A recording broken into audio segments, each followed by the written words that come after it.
Hey everyone, welcome to another installment of Harry Potter Theory. In this video, we're going to be discussing both the Harry Potter and Fantastic Beasts franchises, as well as Lord Voldemort and his trusty companion, Nagini. The Nagini that we know from the Harry Potter films was first introduced in the Goblet of Fire, where she is described as eating the body of muggle Frank Bryce after his brutal murder. And from as far back as we can remember, she's glued to Voldemort's side, a trustworthy and loyal companion, through seemingly any kind of adversity. When Voldemort was weak and just a shadow of the powerful man that he usually was, she was still there right by him, and this truly speaks to the bond that Voldemort and Nagini had.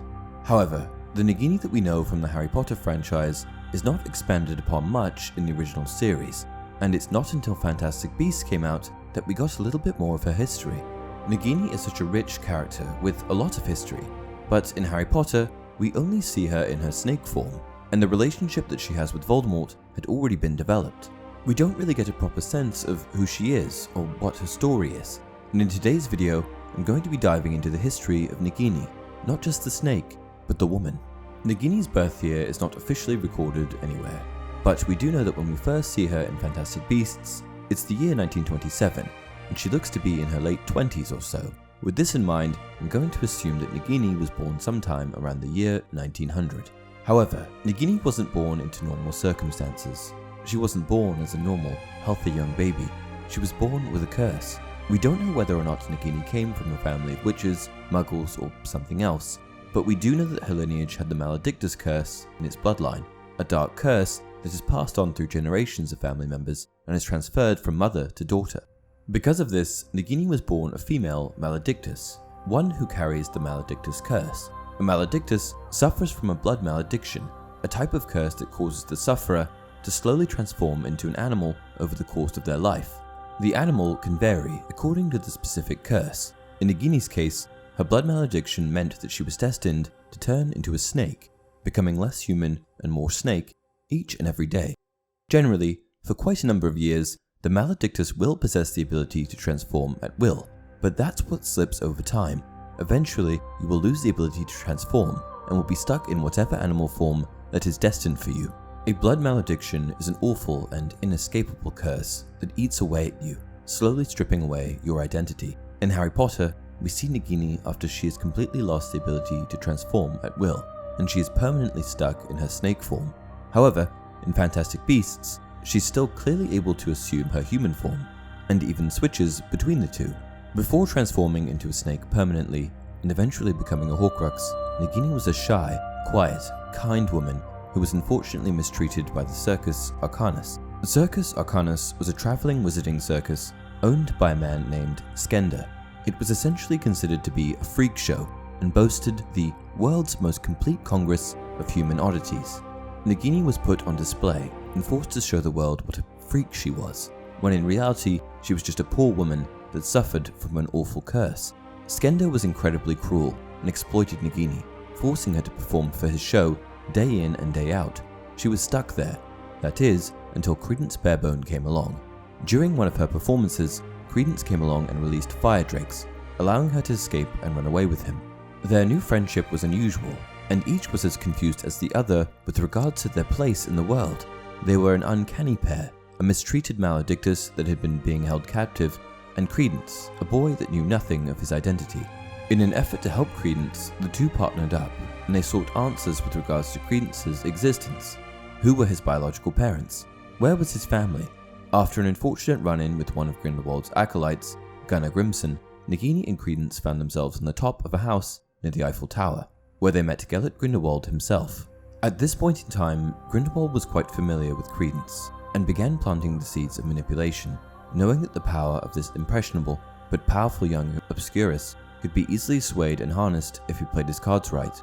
Though Nagini is seemingly quite evil in Harry Potter, she doesn't appear to be evil at all in Fantastic Beasts. In fact, she immediately recognized what Grindelwald was trying to do to Credence and tried her best to save him.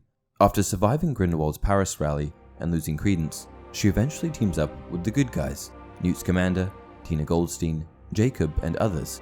I'm really interested to see how Nagini makes the transition from helpful, kind woman to evil snake, and there are a lot of dots that need to be connected in the next 3 Fantastic Beasts films. However, for now, let's just resume Nagini's story at the point at which she first encounters Lord Voldemort. Though we don't have an exact date, it's speculated that Nagini and Voldemort met in the forests of Albania, sometime in the 1980s.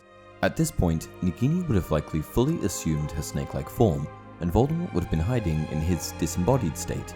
What their initial interaction would have looked like is anyone's guess. However, we do know a couple of things about Voldemort that would have helped him in interacting with the giant snake. First of all, Voldemort is the descendant of Salazar Slytherin. This means that his connection to snakes is strong, and that he can even communicate with them because of his ability to speak Parseltongue.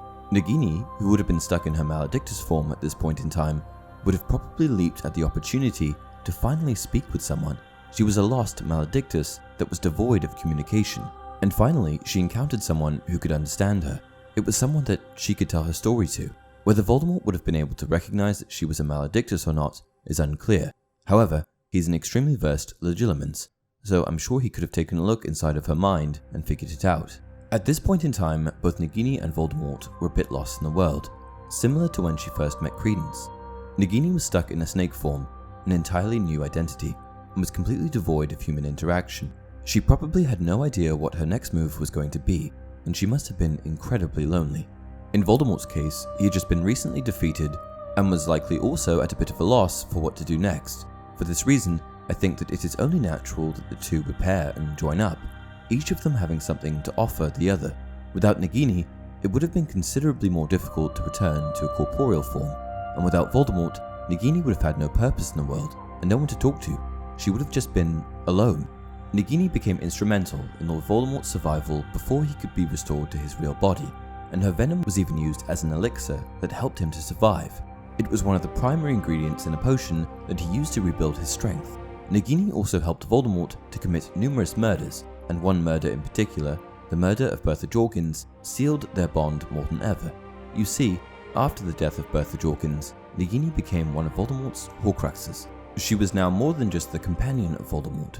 A fragment of Voldemort's soul lived inside of her. By this point in time, her previous shy and gentle nature was no more, and she became a weapon for Lord Voldemort, the man to which she was completely loyal.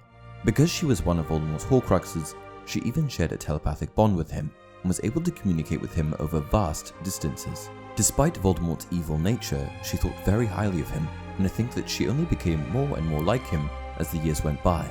It should also be mentioned that Voldemort thought very highly of Nagini, which can't be said for a lot of people. In fact, Dumbledore had this to say of Voldemort's relationship with Nagini.